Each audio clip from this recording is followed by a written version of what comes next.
Salut à tous et bienvenue dans ce nouvel épisode de Faute Antique. Faute Antique où l'on parle de photographie antique et atypique. Et pour aujourd'hui, petit épisode où je teste quelque chose qu'on m'a prêté. Donc c'est un épisode, je reconnais, qui est un petit peu fait à l'arrache. J'ai même pas sorti mes éclairages, tout simplement parce que le matériel que je vais vous présenter aujourd'hui, il faut que je le rende dès demain, donc il faut absolument que je termine cette vidéo avant demain. Donc, je vous parle très souvent de mélange argentique numérique ou de réutiliser des vieux objectifs sur appareil photo numérique. Ici, je vais parler rapidement d'une solution qui a été mise en place par Sony. Je sais pas si vous le savez, Sony a racheté la division photo de Minolta en 2007 avec le premier qui était sorti, c'était le Sony Alpha 100. Donc avant, Sony avait déjà des appareils photo numériques mais n'avait pas de vrais réflexes. Il y avait des bridges vraiment très sympas, et de l'autre côté il y avait Minolta qui avait des réflexes, des bridges aussi, etc., qui utilisaient pas mal de technologies Sony. Donc pour se lancer dans le marché pro, Sony a tout simplement fait d'abord un partenariat avec Minolta en 2005, et en 2007, le partenariat s'est transformé en rachat complet de la division photo de Minolta. Sony, les réflexes, ça l'emmerdait très rapidement, ils sont passés au SLT et puis aux hybrides, qui est mon système principal pour travailler maintenant, c'est-à-dire toute la série des Alpha 7, et ce qui permet aussi d'avoir des caméras similaires, comme la caméra qui me filme actuellement. Mais il y a pas mal de pros qui avaient toute une collection d'optiques Minolta, donc Sony a mis en place un système pour pouvoir réutiliser les optiques Minolta sur les appareils Sony. Alors il existe énormément de bagues différentes, au moment où sont sortis les hybrides. On a eu notamment des bagues autofocus pour Canon et tout ça, mais donc moi ça fait très longtemps que j'utilise, justement depuis que j'ai mon Alpha 7, donc c'est-à-dire depuis 2007, j'utilise des bagues Canon autofocus, et j'ai aussi des bagues de quasiment toutes les marques, on va pas dire toutes les marques, mais vous m'avez déjà vu faire des photos avec Pentax Auto 110, j'en ai en monture C, j'en ai en monture Konica, j'en ai en monture Canon FD, enfin tout ce que vous voulez. Mais je reconnais que j'avais pas de Minolta jusque-là. Mon Minolta depuis maintenant, je crois, c'est novembre dernier, où j'ai acheté à mon oncle ce petit monstre ici. Donc ça c'est à moi, j'ai pas besoin de le rendre demain, qui est ici. Et j'ai voulu en fait l'essayer avec la bague autofocus. Et j'ai un ami parisien qui m'a prêté sa bague avec 3 objectifs. C'est ce qu'on va rapidement parler aujourd'hui. Je vais partir avec tout à l'heure avec le 500, j'ai déjà fait quelques tests avec les 3 autres objectifs qu'il m'a prêté. Donc pour information, il m'a prêté le 17-35 de chez Tamron, qui est monté ici avec la bague qui est en ma possession. Une bague qui est juste un trou. Une bague classique, voilà, entièrement manuelle, donc pas de transmission d'électronique. Il m'a prêté 150 Minolta, 150 mm Minolta, donc objectif classique de l'époque autofocus. Et c'est ce qui nous intéresse ici, c'est cette bague qui va nous permettre d'envoyer les transmissions électroniques. Mais sur cette bague, il y a plusieurs choses bien et pas bien, on va dire, et des choses qui m'embêtent vraiment. C'est notamment qu'on a un miroir, comme vous voyez, comme sur les réflexes, sauf qu'ici le miroir est fixe, c'est-à-dire on va toujours avoir de la perte de lumière. Donc je vais en parler plus en détail juste après. Et puis enfin, le dernier objectif que j'ai eu en test, c'était le 135. Donc quand je vous montrerai les photos, je vous dirai avec quoi c'est pris en fonction de l'objectif. Donc pour présenter la bague, là voilà ce monstre. Ça dépasse pas mal du boîtier, comme vous voyez. Alors là je l'ai monté sur l'Alpha 7. Ça fait un gros truc en dessous. Dedans, comme je vous ai dit, on a le miroir, on a toute la transmission électronique. Ce miroir va permettre d'envoyer l'autofocus, parce que sur les boîtiers Sony, notamment l'Alpha 7R que voici, c'est le cas aussi sur le S. Sur le S, il y a 2 possibilités pour faire la mise au point. Ce qu'on appelle la détection de contraste. Donc il va prendre l'image, il va prendre 2 petits pixels et il va essayer de contraster le plus possible. Et détection de phase, c'est un fonctionnement un peu similaire, sauf qu'on là en fait on a vraiment un capteur séparé. Ça va être au niveau électronique, il va pas faire du traitement d'image, il va y aller de façon électronique, donc c'est beaucoup plus rapide. Le but de ce miroir, c'est de rajouter ces capteurs à détection de phase directement derrière le miroir, comme les anciens réflexes.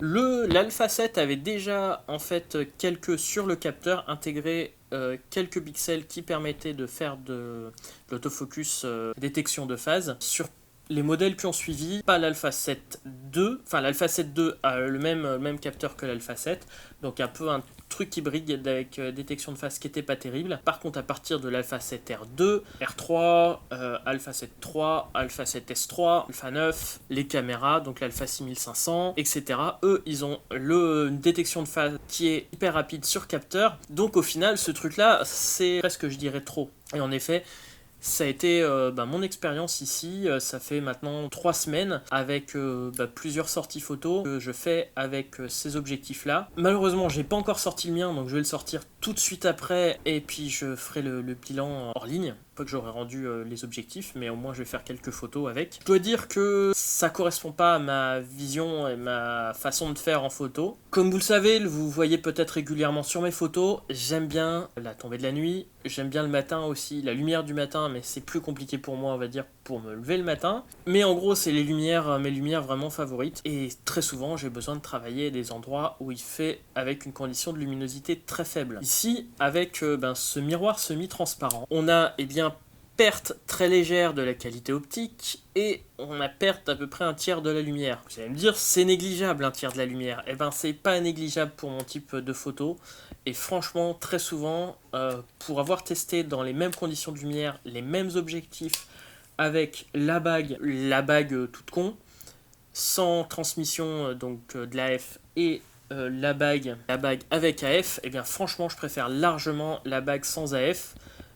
Notamment parce que j'ai l'impression que la bague, donc cette bague là, LAEA4, j'ai cette impression de perte de contraste sur les 3 objectifs et surtout cette perte de luminosité qui pour moi est très gênante pour le type de photo que je fais.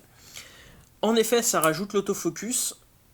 Alors je dois dire que l'autofocus c'est pratique dans certaines situations. Moi je suis un adepte de focus à la main parce que au moins je sais où est-ce que je fais le point. Et je trouve que sur justement ces hybrides Sony avec le focus picking, c'est super simple de faire une bonne mise au point précise. Et puis si c'est pas suffisamment précis, on a j'ai mis ici sur le bouton le zoom qui me permet tout de suite de voir à 100% ce qui se passe.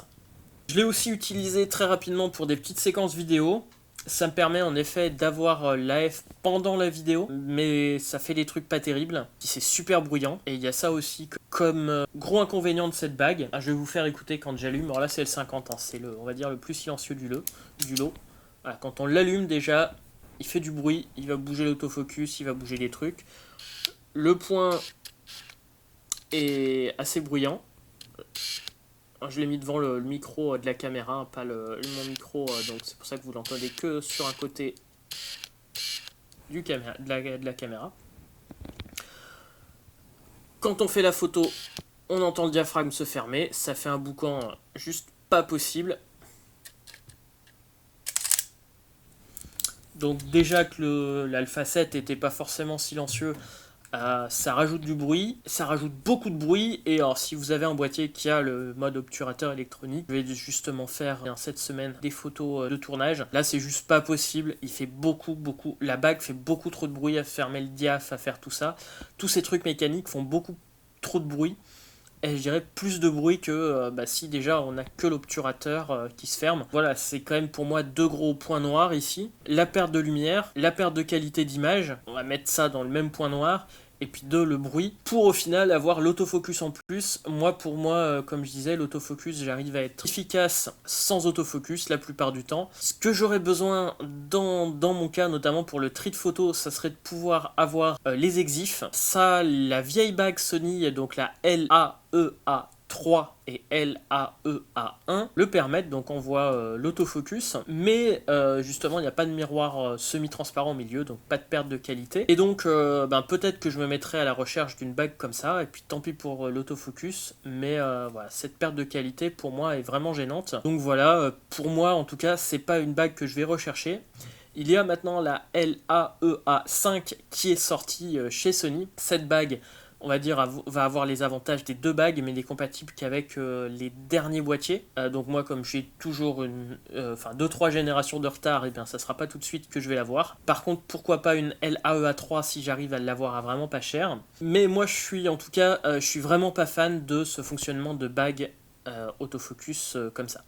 Alors, J'en profite pour filmer une petite partie. Donc j'ai deux micros. Il y en a un gros micro Canon qui est sur la caméra et l'autre qui est ici.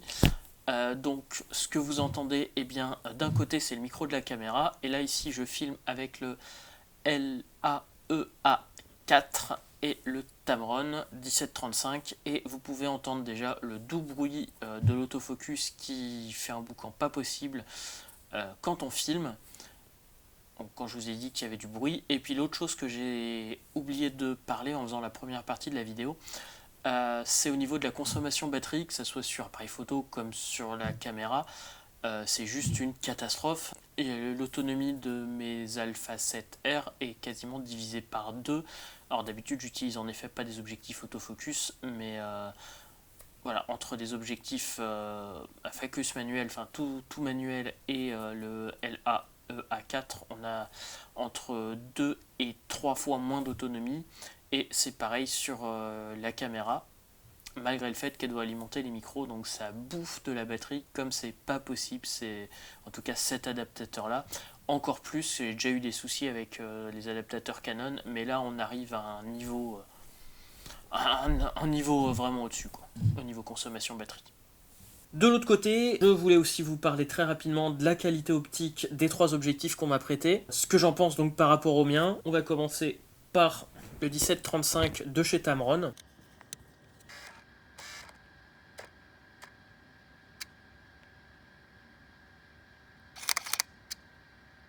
Franchement, j'ai pu faire des trucs très sympas. En fait, on est à de 8 à 17. Descend très rapidement à F4. Optiquement, je le trouve pas extraordinairement meilleur, voire moins bon que mon Zeiss 1635 F4. Et pour la nuit, alors c'est vrai que le diaph en plus, ça fait un truc de plus. Mais si je veux avoir un truc vraiment lumineux, j'ai d'un autre côté un 21 f 1.5. C'est un objectif sympa. Franchement, il est beaucoup moins cher que le Zeiss en plus. Donc si vous avez rien d'autre, n'hésitez pas. Après, voilà, c'est un zoom. Il n'a pas un intérêt phénoménal par rapport à ce que j'ai déjà en fait. Mais c'est un objectif vraiment sympa à utiliser. Le standard, le 50-1.8, ça reste un standard. J'ai du mal à juger par rapport notamment au Canon 1.8. Il me semble, on va dire, pas meilleur, pas moins bon, bokeh pas extraordinaire, piqué plus que correct, c'est lumineux. C'est un bon objectif pas cher, on va dire, mais rien qui va ressortir de l'ordinaire, quoi. On n'est pas sur un Zeiss 55 1.8. Ou tous les objectifs que j'ai l'habitude d'utiliser en manuel, les trucs chinois et tout ça, qui ont vraiment leurs pattes. Celui-là, je vais dire que c'est bien d'en avoir un, mais si on a déjà le Canon 50-1.8, notamment aussi parce que j'ai les bagues, le Minolta, c'est de la même veine, c'est la même chose, c'est un bon objectif. Je dirais que le 50-1.8, c'est un objectif à avoir. Enfin voilà, si vous avez juste le 50-1.8, mettez pas 300 € dans une LAEA4, hein, juste pour avoir l'autofocus. Prenez directement le 51.8 de chez Sony ou le 45 de chez Samyang. Je pense qu'ils seront meilleurs et en plus il n'y aura pas ce souci de bague et de perte de luminosité, etc. Voilà, c'est juste un petit objectif comme ça, c'est drôle. Et enfin le 135, je dirais que j'ai fait des superbes photos avec. C'est un super truc, mais par rapport à la même chose chez Canon, enfin si, il a un gros avantage par rapport à celui de chez Canon, c'est qu'il est plus petit. Mais par contre, pareil, je les ai pas testés en même temps. J'aurais dû faire les mêmes photos en même temps pour comparer. Mais à mon souvenir, les résultats sont les mêmes. En tout cas que le Canon. Il sort pas du lot par rapport à d'autres 135 de 8. Mais en tout cas, la qualité d'image est bien meilleure que le 51.8.